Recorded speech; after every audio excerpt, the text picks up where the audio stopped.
오늘도 함께 모여 예배하는 믿음 공동체 모두 축복하고 환영하고 우리 하나님께서 은혜 베풀어 주시기를 간절히 바라고 기도합니다. 한 달간 잘 복되게 보내셨습니까? 네. 예. 왜 이렇게 대답 잘해 주시는 거예요?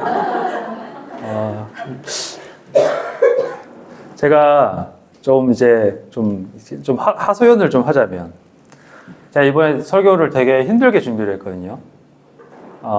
물론 주제가 조금 어려운 부분도 있습니다. 부활을 다룬다는 게 그렇게 쉽지만 않은 것 같아요. 그런데 제가 아마도 이번에 되게 힘들었던 거는 지난번 예배를 마치고 받았던 피드백들 때문이 아닌가. 그러니까 자꾸 이제 그 피드백이 제 머릿속에서 메아리 치는 거예요. 어떤 피드백이 있었냐면, 설교가 좋았대요. 좋은 일이죠. 저한테 참 좋은 일입니다. 그 다음에 이어지는 말이 평소랑 같지 않게 쉬웠다. 이게 자꾸 머릿속에 맴도는 거예요. 그래서 이제 좀 이렇게 쉽게 좀 어떻게 할 수 없을까? 계속 의식하다가 계속 고쳐 쓰다가 계속 끝까지 붙들다가 제가 오늘 한 1시 15분에 여기 들어왔는데 그때까지 계속 쓰면서 고치면서 포기하고 왔어요. 포기하고. 더 이상 내가 할 수 있는 것이 없다. 저는 이렇게 설교가, 예배에서 우리가 나누는 설교가 대화가 좀 되면 좋겠다는 생각을 합니다. 사실 설교가 일방적이죠. 이 설교라는 매체는 좀 일방적입니다. 한 사람이 이야기를 하고 청중이 듣는 관계로 구성되어 있으니까요. 그런데 분명 그런 측면들이 있죠. 설교에는 선언과 선포라는 측면들이 있습니다. 그래서 단일한 방향으로 갈 수밖에 없는 차원들이 있기도 하지만 우리가 설교라는 것을 하나님께서 우리한테 건네시는 말씀이다라고 생각을 한다면 우리가 그 질감을 가지고 갈 때 이것은 대화다라고 여길 수도 있다고 생각이 들어요. 더군다나 지금 우리가 전해 듣는 하나님의 말씀이라고 고백하는 이 설교라는 매체 자체는 사람을 통해서, 사람의 말을 통해서 주어지는 것이다 보니까 그동안 이제 많이 저한테 주어졌던 피드백들 어렵다. 그러니까 우리가 이제 말을 주고받지만 잘 이해가 되지 않았다라는 거겠죠. 그러니까 우리가 충분히 이해되지 못했던 말들에 대해서, 그리고 우리가 함께 하나님으로부터 건넨받은 말들이 우리 안에서 자극하는 것들에 대해서 어쩌면 그것은 궁금함일 수도 있고 위로나 도전일 수도 있을 텐데, 그것이 우리에게 이끌어내었던 어떠한 것들에 대해서 우리가 좀 대화를 할 수 있을 것 같다는 생각이 듭니다. 긍정적이든 부정적이든 사실 피드백은 좋죠. 필요하기도 합니다. 제가 그런 이야기 듣는 경우도 잘 없지만, 피드백, 설교가 좋았다라고 하면, 제가 그래서 지난번에, 내가 그래도 무익한 종은 아니구나. 라고 좀 감사한 마음을 좀 가질 수 있는가 하면, 이게 부정적인 피드백이 돌아올 때면, 제가 그걸 좀 조정하는 과정을 가질 수 있으니까요. 그러니까 피드백은 어쨌든지 우리 사이에서의 이루어지는 대화의 과정이라고 좀 생각합니다. 그리고 가능하다면 우리가 좀 더 우리한테서 주어진, 우리 안에서 나누어진 이 메시지에 대해서 조금 더 이야기를 할 수 있으면 어떨까 싶어요. 그러니까 따로 질문하고 대화할 수 있는 시간이 있어도 좋겠다. 특별히 우리가 규모가 크지 않잖아요. 그러니까 우리가 내 목소리가 묻히거나 소외될 만큼의 규모가 큰 건 또 아니기 때문에 서로의 말에 충분히 경청할 수 있는 규모이기 때문에 좀 대화, 우리에게 주어진 이 메시지를 가지고서 대화를 좀 나누어 볼 수 있으면 좋겠다. 그러니까 삶을 지탱하고 뚫고 지나가는 이 신앙이라는 것은 우리의 대화 속에서 조금 더 단단해질 수 있는 것 같아요. 우리가 이 설교를 가지고서 목사님 왜 그런 말씀하셨어요? 하고 따지듯이 물으면 제가 좀 부끄러워지겠지만 아무튼 질문하고 이야기할 수 있는 그런 시간도 좀 있으면 좋겠다. 우리는 함께 모이면서 예배 공동체라는 주제로 말씀을 나누고 있고 기도하고 있습니다. 믿음 공동체가 그리스도의 몸된 공동체가 되면 좋겠다 하는 마음으로, 그리고 특별히 하나님의 예수 그리스도의 몸된 공동체라는 그 말의 범위를 조금 좁혀서 예배 공동체가 되면 좋겠다. 특별히 그 마음을 가지고서 올해 말씀을 나누고 있습니다. 우리가 이야기했던 것처럼 예배는 그리고 하나님과 그리스도 안에서 나와 같은 지체가 된 형제 자매들과 나누는 우정의 시간이자 공간이죠. 그래서 이 예배라는 것은 사실 공동체의 뼈대입니다. 그래서 달리 말하면 이 예배 공동체라는 말은 동어 반복이라는 생각도 조금 들어요. 그렇지만 콕 집어서 이야기하면서 우리의 정체가 무엇인지를 선명하게 그려볼 수 있는 시간이 되지 않나 싶습니다. 교회 여러분 잘 예배하고 계신가요? 우정을 잘 누리고 계십니까? 예배가 우리의 뼈대라고 한다면 우리가 또 그만큼 핵심적인 것이라고 이야기할 수 있는 것이 부활이죠. 교회 여러분 부활절 잘 보내셨나요? 감사합니다. 부활절 달걀 되게 맛있더라고요. 혹시 좀 추우세요? 네, 조금 추운 분들도 계신 것 같습니다. 저도 뒤에 있더니 네. 부활절을 잘 보냈다는 건 어떤 겁니까, 근데? 네, 잘 지나간 거죠. 달걀 잘 먹었다는 이야기는 아닐 겁니다. 예전에는 그 사순절 기간을 경건의 시간을 잘 보내기 위해서 금식을 엄격하게 지켰다 그래요. 그래서 특별히 고기를 40일 동안 먹었답니다. 유럽 사람들이 태반이었으니까 고기, 되게 놀라시네요. 사순절 기간에서 고기 많이 드셨어요? 네. 그래서 사람들이 사순절 지나면서 부활절만 기다렸답니다. 고기 먹으려고. 봉인 해제하고 다시 고기와 함께 내가 만찬을 나누는 기쁨. 정말 부활절은 기쁨의 날이었던 거예요. 그래서. 근데 부활절 잘 보내었다는 것은 그런 의미도 아닐 겁니다. 그러니까 부활절이 날에 관한 이야기니까 조금 질문을 바꾸면 여러분 부활을 잘 살고 계십니까? 이 질문을 받고 보니까 어떠신가요? 좀 부활이라는 말 앞에 혹시 잠깐 머뭇하게 되지는 않으십니까? 이 부활이라는 말이 생각을 해보면 우리한테 조금 거리가 멀리 있다라는 느낌이 듭니다. 시간으로 따지자면 그러니까 미래 혹은 나로부터의 어떤 과거에 자리하고 있는 것처럼 부활이 미래와 과거에 자리하고 있는 것처럼 느껴진다는 거죠. 미래라고 하면 흔히 우리가 생각하기를 우리의 죽음 이후의 일로서의 부활.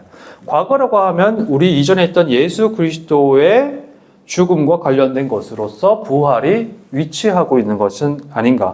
그러다 보니까 부활이라는 것이 우리의 현실, 우리의 신앙과 우리의 삶에 실제적으로 와닿고 있다라는 경험이 좀 잘 안 되는 것 아닌가. 덩달아 부활을 잘 살고 있냐라고 이렇게 물어보면 좀 머뭇하게 되는 것 아닌가. 그래서 하지만 그래도 한번 물어보는 것은 의미가 있습니다. 그러니까 우리 형편을 살피는 데 도움이 된다는 거죠. 한번 다시 한번 물어보십시오. 나는 부활을 잘 살고 있는가? 부활을 잘 살고 계신가요? 이렇게 스스로 질문하는 우리에게 바울은 말을 건네옵니다. 이렇게 이야기를 하는 거죠. 부활은 먼 미래 혹은 과거에 머물러 있지 않고 지금 여기 있는 우리의 사건입니다. 3절과 4절 말씀 우리 함께 읽어보았으면 합니다. 여러분은 모르십니까? 세례를 받아 그리스도 예수님 안에 있게 된 우리가 세례를 받아 그분의 죽음 안으로 들어갔다는 것을요. 우리는 세례를 통해서 그 죽음 안으로 들어가 그분과 함께 묻혔습니다. 그래서 그리스도께서 아버지의 영광을 힘입어 죽은 사람들 가운데서 일으킴 받아 살아나신 것처럼 우리 자신들도 새 생명 속에서 살아가게 되었습니다. 조금 길긴 한데 5절까지 우리가 같이 한번 읽어보면 좋겠어요. 우리가 그분의 죽으심에 동참하여 그분과 같은 존재가 되었다면 그분의 부활하심에도 동참하여 그분과 같은 존재가 될 것입니다. 이 3절과 4절 그리고 5절의 말씀을 조금 주목해서 보면 뉘앙스에서의 차이가 있습니다. 3절과 4절에서 이렇게 이야기를 하고 있어요. 우리가 그분의 죽음 안에 들어갔습니다. 그분과 함께 묻혔습니다. 그리고 지금 우리도 그분처럼 새 생명 속에서 살아가게 되었습니다. 우리 이제 영어 가르치는 선생님들 여기 계시는데 시제가 어떻게 됩니까? 과거, 현재죠. 제가 제대로 한 게 맞나요? 과거, 현재입니다. 그런데 5절에서는 바울이 이렇게 이야기하고 있습니다. 우리가 그분의 죽으심과 동참했습니다. 그래서 그분과 같은 존재가 되었습니다. 그렇다면 그분의 부활하심에도 동참해 그분과 같은 존재가 될 것입니다. 그분과 같은 존재가 될 것입니다. 미래 시제를 쓰고 있는 거죠. 흔히 하나님 나라에 대해서 이야기를 할 때 이미, 그러나 아직은 이라는 표현을 종종 쓰곤 합니다. 그런 것처럼 바울은 부활의 두 차원을 이렇게 이야기하는 것 같아요. 이미, 그러나 아직, 혹은 장차, 그리고 마침내는. 네, 이미, 그러나 아직, 혹은 장차, 그리고 마침내는. 우리는 예수 그리스도의 죽음과 합해서 죽었다. 우리는 예수 그리스도의 부활과 합하여 새 생명 속에서 산다. 그러나 아직 예수 그리스도와 같은 존재는 되지 못하였다. 다만 장차에는, 그리고 마침내는 그와 같이 부활하신 예수와 같이 될 것이다. 이 바울에게 있어서 부활이라는 것은 과거나 혹은 미래에 고정되어서 우리에게로부터 멀리 떨어져 있는 것이 아니라 지금 우리에게 펼쳐져 있는 현실이자 우리가 마침내 이르게 될 것을 향해서 있는 과정인 것이죠. 그래서 부활의 지금에 주목을 하면 부활이란 우리가 다른 존재, 새 생명으로 살게 된 현재의 어떠한 것, 그러니까 지금 우리에게 펼쳐져 있는 현장이라고 이야기할 수 있지 않을까 싶습니다. 그래도 부활이 좀 선명하게 다가오지 않지 않습니까? 그러나 이것만큼은 분명한 것 같아요. 부활이 선명하게 우리에게 여전히 다가오지는 않지만 부활은 지금 우리와 이 현재와 깊이 관계하고 있다. 바울은 그것을 지금 강조하고 있는 것이죠. 우리가 지금 부활을 살고 있는가? 우리의 지금을 다루고 있는 이 물음은 그래서 우리가 부활이 펼쳐진 새 생명을 살고 있는가 하는 물음이 아닐까. 그래서 이것을 강조하려고 바울은 다시금 부정 표현을 사용해서 이야기를 전해주고 있습니다. 새 생명 산다는 건 말하자면 우리가 부활을 산다는 것은 어떤 것일까? 달리 말해서 그것은 죄의 종이 되지 않는 것. 죽음이 주인 노릇하지 못하는 것. 6절 이하의 말씀입니다. 그리스도와 함께 우리 옛사람이 십자가에 못 박힌 것은 우리가 죄를 섬기는 종이 되지 않게 하려는 것입니다. 그리스도께서는 죽은 사람들 가운데서 일으키심 받아 살아나신 뒤에는 다시는 죽지 않으십니다. 죽음이 더는 그에게 주인 노릇하지 못합니다. 죄와 죽음이라고 하면 우리가 익히 들어왔던 것처럼 하나님과의 분열, 하나님으로부터의 단절, 하나님과 화해될 수 없는 깨어짐이죠. 그런가 하면 성경은 굉장히 다양한 이 층위에서 죄와 죽음에 대해서 이야기를 하는데 그 중에서도 바울은 자주 이 죄와 죽음을 의인화해서 이야기를 합니다. 말하자면 죄와 죽음이라는 것이 살아있는 것이라는 거죠. 포갑적인 힘을 행사하는 괴물과도 같은 것이라는 거죠. 혹은 폭군처럼. 그렇게 해서 죄와 죽음이 우리와 어떻게 관계를 맺고 있는지 이렇게 이야기를 합니다. 우리 삶으로 들어와서 그것이 주인 노릇한다. 우리 삶으로 들어와서 그것이 우리를 통제한다. 우리 삶으로 들어와서 그것이 우리에게 영향력을 미친다. 그리고 죽음과 반대되어 있는 생명 사는 것을 방해하고 유혹하고 넘어뜨리고 집어삼키는 괴물 혹은 우리 삶을 뒤흔드는 폭군과도 같다.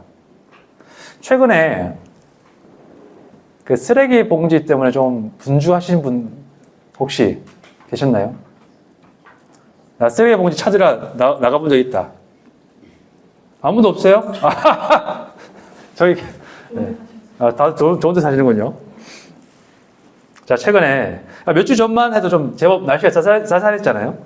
제가 동네 편의점에 들어갔더니 어떤 남성분이 위에는 패딩을 입고 안에는 반바지를 입고 맨발에 슬리퍼를 신고 막 뛰어 들어오는 거예요. 아마 본인의 이제 배우자에게 보냄을 받은 거겠죠. 보냄을 받았을 겁니다. 문을 열면서 종량제 있냐고 묻더라고요. 그러니까 아마 수십 수백 번 점원이 반복했을 없어요 라는 대답을 듣자마자 문 닫고 나가더라고요. 제 생각에는 아마도 그분이 한동안 동네 상점들을 돌아다니면서 종량제 봉투를 찾아다니지 않았을까. 왼발에 슬리퍼를 신고 반바지를 입은 채 위에는 패딩을 끼워 입고, 그게 이제 미션이었던 거죠. 일종의 본인의 미션. 미국이 이란을 침공하면서 뜻하지 않게 종량제 봉투 대란이 일어났습니다. 원재료 수급에 차질이 있을 것이라는 전망. 거대한 불안이 우리를 뒤덮었습니다. 생각해보면 이 비슷한 일들이 요 십수년 사이에 몇 차례 반복되었던 것 같아요. 코로나 초기에 사람들이 마스크 사재기에 혈안이 되어 있었죠. 품귀 현상이 발생했습니다. 그래서 마스크를 사기 위해서 오부제를 시행을 하게 되었던 기억이 납니다. 그마저도 한정된 수량을 1인당 2장이었나요? 그렇게 기억이 되는 것 같아요. 그 당시에 휴지나 생수를 사재기 하는 일도 빈번했습니다. 아마 불안 때문이겠죠. 지금 우리가 누리고 있는 이 평범한 삶이라는 것이 지속되기 어려울 것이라는 그러나 모호하고 막연한 불안. 교회 여러분, 불안이라는 게 무엇입니까?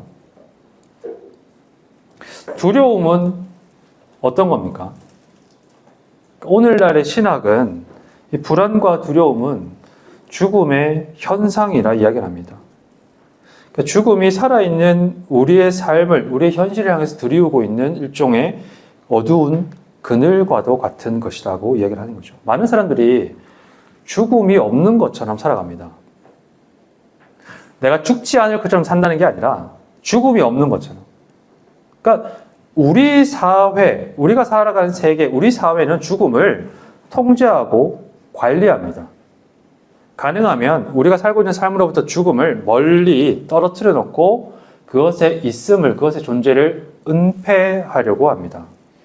세계는 그렇게 해서 우리로 하여금 죽음이라는 것이 아닌 삶에 몰두하게끔 하죠. 우리가 죽음을 생각하고 어둠과 그늘이 인생에 있다는 것은 병적인 것이다 라고 여기게 이야기를 합니다. 그런 세계가 펼쳐놓은 삶에서 인생이란 파티여야 되죠. 축제입니다. 즐길 대상이고 찬란하게 빛나야 할 것. 그렇게 우리가 한번 주어진 삶을 살아가는 것이 인생에 있어서의 상책이라고 이야기를 합니다.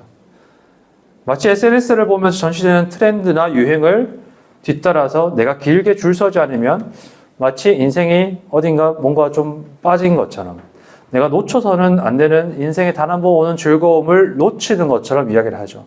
남들 다 가는 여행, 상대적인 박탈감, 모두나 갖고 싶지만 누구나 가질 수는 없는 가방이나 차와 같은 것들. 이것들이 크게 외치고 있는 것은 여러분 한 번뿐인 인생 즐길 기회를 놓치지 마십시오. 소비할 기회를 놓치지 마십시오 하는 메시지. 죽음이란 어둡고 음울한 그 어떤 것에 매여서 당신들의 인생을 허비하지 말라는 겁니다. 좀 공감이 되시나요? 신학자 김균진 선생님이 계시는데 이분은 그렇게 해서 죽음이 우리 삶에서 치워졌을 때, 우리 삶에서 가려워졌을 때 남겨지는 것을 이렇게 이야기합니다. 현실을 향한 강한 집착, 삶을 향한 탐닉, 소유욕에 사로잡힘, 끊임없이 자기를 추구하는 영혼. 여러분, 죽음을 우리가 우리 삶에서 보지 않고 우리 삶에서 은폐시키고 우리 삶에서 잠시 그 의식에서 배제시킨다고 해서 없어지나요? 우리가 죽음을 생각하지 않는다고 해서 우리가 죽음으로부터 해방이 되나요? 그렇지 않을 겁니다. 죽음은 그렇게 해서 장막 뒤편에서 없는 듯이 존재합니다. 그리고 분명하고 확실하게 우리 삶의 그늘을 들이우죠. 불안과 두려움을 자극하고 염려와 근심을 동력으로 삼아서 자기 자신을 소비하고 자기 자신에게 매몰되도록. 여러분, 저는 이런 어떤 삶의 모습을 이렇게 표현해 보면 어떨까 싶어요. 자기 자신을 위한 인간. 죽음은 하나님을 위한 인간, 타자를 위한 인간이 아닌 자기 자신을 위한 인간으로 우리를 만들어갑니다. 이것이 죄와 죽음이 우리에게 행하는 일, 죄와 죽음의 종노릇하는 삶이 아닙니까? 자기 자신만을 위해서. 자기에게 매몰되어서 갇힌 삶. 교회 여러분, 이게 그냥 이기적인 인간과는 다릅니다. 간혹 우리는 우리 자식, 부모, 배우자에게 나를 다 내어줄 만큼 희생한다 하는 분들을 만날 때가 있습니다. 그래서 심리학에서는 이러한 것들을 두고서 이타적이다라고 이야기하기 전에 그것은 확장된 자기라고 이야기를 하더라고요. 그러니까 말하자면 내 몸짓이, 나의 자기 몸짓이라는 것이 우리 가족의 사이즈만큼 부풀어진, 그래서 나는 이웃의 가난을, 이웃의 결핍을, 이웃의 고통을 돌아볼 여유는 없지만 우리 가족 혹은 나의 불확실한 미래를 위해서 막대한 비용을 들여서 보험을 설계하고 빚을 내고 자식의 삶을 쪼개서라도 자녀들의 사교육을 뒷받침하는 것은 죽음이 불안을 우리의 동력으로 삼기 때문이라고. 사람이 자기 확장된 자기를 위해서 살기 때문이라고. 우리는 그때 하나님과 이웃이 아닌 자기 자신을 위한 인간으로 남게 되는 거죠. 죽음은 불안과 두려움뿐만이 아니라 우리에게 남겨진 흔적들을 통해서도 자기 자신을 드러냅니다. 우리가 경험했던 상처와 아픔과 가난과 방치된 우울과 실패와 시리와 혹은 상실과 폭력과 같은 것들을 통해서 우리는 생명이 아닌 죄와 죽음의 종노릇하게 되는 거죠. 자기를 위한 인간으로 만들어진다는 겁니다. 다른 사람들의 이야기를 하는 것이 좀 주제넘은 것 같아서 제 이야기를 조금 좀 민망하긴 하지만 해보자면, 긴 이야기를 좀 짧게 이야기하면 저는 그 버림받는 것에 대한 두려움과 불안이 깊이 새겨져 있어요, 저한테는.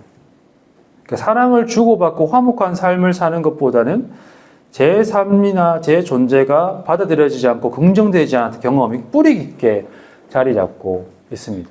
그래서 제가 얼마나 찌질했냐면, 저희 아내랑 연애할 때 제가 계속 물어봤어요. 왜 나를? 그 약간 저희 아내가 그걸 눈치챘는지 모르겠는데 마치 그런 식인 거죠. 도망가도 돼. 약간 이런 뉘앙스로. 왜 나를? 네. 그러니까 거절받는 것, 버려지는 것에 대한 깊은 두려움과 불안이 있는 거죠. 그래서 교회 여러분, 제가 자꾸 신방을 이야기할 때 자꾸 거절하지 마십시오. 상처받는단 말이에요. 두 번 다시 이야기 안 할 수도 있습니다. 어쩌면 가난이라고 말할 수 있는 것도 저한테 좀 짙은 흔적으로 남았던 것 같아요. 제가 어느 순간부터 좀 살펴보니까 제가 언제부턴가 내가 이거 좀 해달라고 말을 하지 않는 사람이 되어 있더라고요. 엄마 이거 사주세요. 아빠 나 학원 보내주세요. 뭐 이런 이야기 있잖아요. 그 아이들이 늘상 조르는 것들을 제가 이제 하지 않고 제 욕구를 부정하는 데 길들여져 왔던 것 같습니다. 그리고 아마 이게 특별한 이야기는 아닐 거예요. 흔한 이야기인데 그 이야기들이 저한테 독특하게 남긴 흔적들이 있다는 거죠. 타자를 향한 불신, 그리고 누군가의 애정과 신뢰를 받으면서도 겪고는 하는 불안. 그러니까 시간과 신앙과 신학은 저한테 큰 도움이 되었습니다. 그런데도 불구하고 흔적들은 옛 버릇처럼 나오곤 하죠. 저는 일하면서 여전히 다른 사람들한테 잘 부탁하지 못합니다.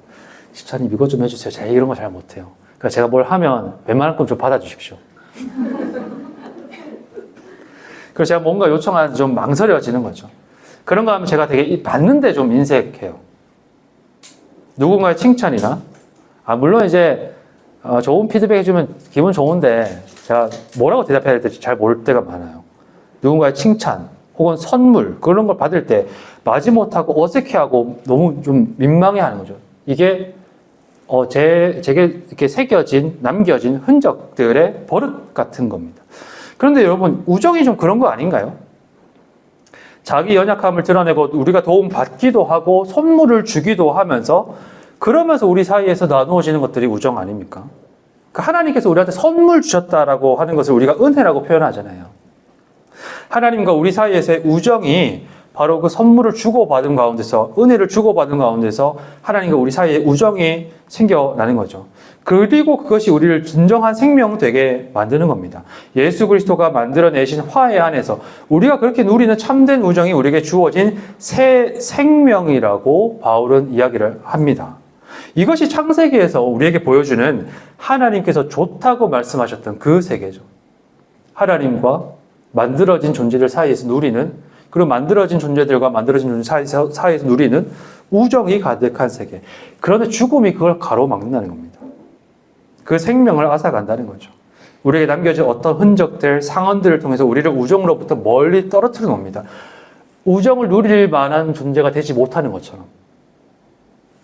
우정을 누리지 못하게끔 소외시키고 고독하게 만들고 긴장을 겪게 만들고 자기의 연약함을 펼쳐놓아서 내가 다른 사람들을 충분히 신뢰하고 그들에게 기대고 내 연약함을 통해 나의 짐을 맡길 수 있도록 하고, 그렇게 해서 우정 속에서 내가 안식과 생명을 누리기보다는 자기 자신을 위한 인간, 자기에게 매몰된 인간, 그래서 스스로 자기 자신을 충족시켜야 되는 인간으로 우리 삶을 내모는 겁니다.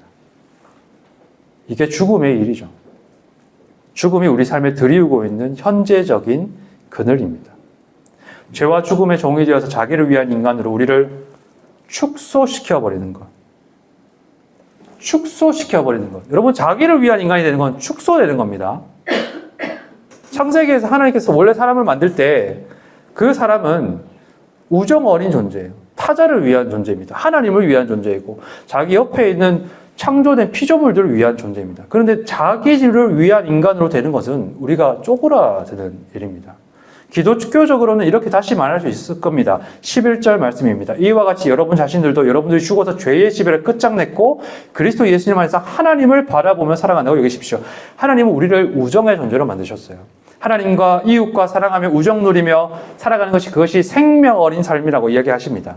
그런데 죄와 죽음에 예속된 사람, 그들의 종된 사람은 하나님을 바라보며 살지 못하고 자기 자신만을 위한 인간으로 쪼그라드는 거죠. 그에게 있어서 참된 우정은 너무 멀리 있고 타자는 긴장과 갈등을 겪는 대상이 되고 그 속에서 우리가 경험하게 된 소외와 갈등과 고독은 기본적인 삶의 조건이 됩니다. 불안과 두려움이 나의 동력이 되어서 확장된 자기를 위해 모으고 소비하고 안간 힘쓰며 살아가도록 종용하고 내모는 것이죠. 마틴 부부라는 사람은 이런 사람이 맺고 있는 관계는 나와 너가 아닌 나와 그것이라고 이야기합니다. 자기만으로 쪼그라든 사람에게 있어서 타자라는 존재는 나를 위한 도구, 그것, 유가 아닌 it에 지나지 않는다는 것이죠. 그 죽음이 주고 있는 것이 생명이 아니라는 것, 자기를 위한 인간에게 남는 것이 죽음뿐이라는 것을 여러분 우리가 어렴풋이 알고 있지 않습니까? 예수께서 말씀하셨던 성경에 주어진 한 가지 말씀이라고 하신 사랑, 하나님과 이웃을 사랑하는 것이 우리를 진정으로 사람답게 생명 누리게 하는 것임을 우리가 알고 있지 않던가요? 그런데 현실은 어떻습니까? 현실은 여전히 죽음의 그늘 아래 사는 날들이 우리에게 계속해서 이어집니다. 주님 말씀대로 생명이 아닌 불안과 두려움과 염려와 근심에 쫓겨서 아직 우리에게 도착하지 않은, 아직 오지 않은 미래의 불확실함에 매여서 우리가 전전긍긍하면서 살아간다는 거죠. 생산과 소비를 위해 이 시대와 사회가 종용하는 원치 않는 경쟁 속으로 이끌려 살아가는 것. 그런 우리를 향해서 성경이 오늘 건네고 있는 말, 그 말씀에 귀를 기울이십시오. 여러분, 이것을 기억하십시오. 여러분들은 그리스도와 하나가 되었습니다. 그의 죽으심과 하나가 되었고 그의 부활과 하나가 되었습니다. 하나님께서 우리의 주님이 되신 예수님께 하신 일이 무엇입니까? 아무도 거스를 수 없이 모든 것을 집어삼킬 것처럼 모든 살아있는 것들 위에 군림해왔던 죽음으로부터 예수를 건져내신 거죠. 다시 일으키셨습니다. 하나님은 그렇게 해서 예수를 죽음을 이기신 이로 만드셨어요. 다시 우리를 위해서 바울은 이렇게 증언합니다. 그리스도께서는 죽은 사람들 가운데서 일으킴받아 살아나신 뒤에는 다시 죽지 않으십니다. 죽음이 더는 그에게 주인 노릇하지 못합니다. 예수님의 죽음은 예수님 자신만을 위한 것이 아닙니다. 하나님이 그분을 일으키심도 예수님만을 위한 것이 아닙니다. 그리스도께서 우리를 당신의 죽음과 부활 안으로 부르셨어요. 그 죽음과 부활 안에서 우리 현실의 그늘을 들이우는 죄와 죽음을 향한 승리를 우리에게 주셨습니다. 홍해 바다 아래 바로를 가두어 두고 그 아래에서 종노릇하던 이스라엘을 해방시켜서 당신 백성으로 언약 맺으셨던 것처럼 세례를 통해 죽음으로부터의 해방과 부활을 우리에게 안겨주셨던 것. 부활의 현재적인 사건, 새 생명을 우리로 하여금 살게 하시려고 우리를 자기를 위한 인간이 아니라 바로 이런 사람들 되게 하시려고 우리 11절 말씀 다시 한 번 더 같이 읽어보았으면 합니다. 이와 같이 여러분 자신들도 여러분이 죽어서 죄의 지배를 끝장냈고 그리스도 예수님 안에서 하나님을 바라보며 살아간다고 여기십시오. 여러분 날마다 그렇게 자신을 그렇게 여기십시오. 예수께서 죄의 지배를 끝장내었습니다. 날마다 그렇게 자신을 여기십시오. 나는 하나님께서 우리 주 예수께 하신 그 일 안에서 살아간다고. 예수께서 우리를 위해 행하신 그 일 안에서 살아간다고. 십자가의 죽으심과 죽음으로부터 일으키심 안에서 살아간다고. 여러분 그렇게 자신을 여기십시오. 끊임없이 우리를 자기 자신을 위한 인간으로 쪼그라들게 만드는 불안과 두려움과 염려와 근심과 끊임없는 경쟁과 소비와 자기 확장의 욕구 그리고 우리에게 새겨진 그 아픈 흔적들 우리를 다스려서 종되게 만들고자 하는 그렇게 우리에게서 사랑과 우정을 빼앗아가고 생명을 속박하는 죄와 죽음을 향해 여러분 선언하십시오. 나는 하나님을 바라보며 살아간다고. 나는 부활을 산다고 말입니다. 여러분 한번 해보시죠. 나는 하나님을 바라보며 산다. 나는 부활을 산다. 나는 부활을 산다. 바울은 우리의 부활을 두고서 과거와 현재와 미래의 사건이라 이야기합니다. 다시금 우리가 5절 말씀을 읽어보았으면 좋겠습니다. 우리가 그분의 죽으심에 동참하여 그분과 같은 존재가 되었다면 그분의 부활하심에도 동참하여 그분과 같은 존재가 될 것입니다.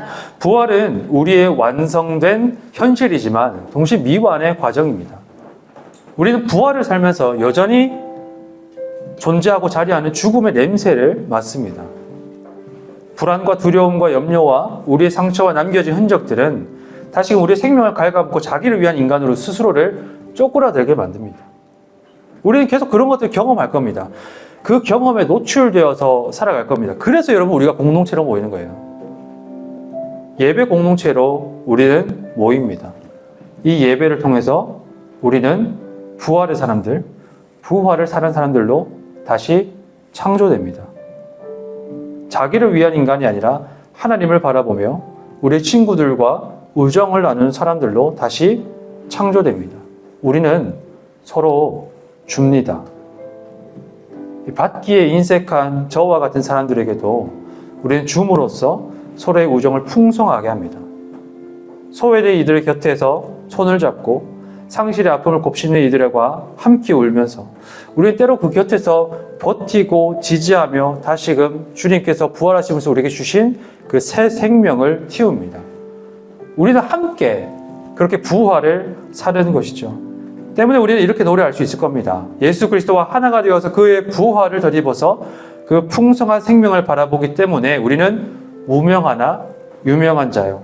죽음의 위기 속에서도 참 생명을 가졌고 근심하나 기뻐하며 가난하나 다른 이들을 부욕해 하는 자로다. 우리는 모든 것을 가진 자로다. 여러분 자신을 날마다 그렇게 여기십시오. 예수 그리스도의 죽음과 부활 안에서 죽음이 더 이상 우리를 사로잡지 못한다고. 우리는 더 이상 죄와 죽음의 종이 아니라고. 불안이 우리 삶을 습격할 때, 상처가 우리 자신만을 관심의 대상으로 삼을 때, 그때에 그리스도의 부활 안에 풍성한 생명을 바라보십시오. 그리고 공동체로 다시금 돌아와서 그 풍성한 생명에 기대어서 나누어 가지는 사랑과 우정에 여러분 기대십시오. 우리는 그렇게 하나님을 바라보며 사는 사람들, 우리는 그렇게 부활을 사는 사람들입니다. 근심하나 기뻐하며 가난하나 다른 이들을 부요하게 하는 자들로 새 생명의 풍성함을 살아갈 수 있기를 여러분 축복합니다. 죽음이 우리 삶을 불안과 두려움으로 만들 때 도리어 그렇게 우리가 참된 우정을 선포합시다. 서로 돌아보고 서로의 필요를 채우고 서로의 기꺼이 하나님의 넉넉하심과 그 풍성한 생명 되어서 우리 함께 부활을 살아가는 복된 공동체 될 수 있기를, 그 결단 통해서 하나님 생명이 우리 안에 풍성해질 수 있기를 주님 이름으로 축원합니다.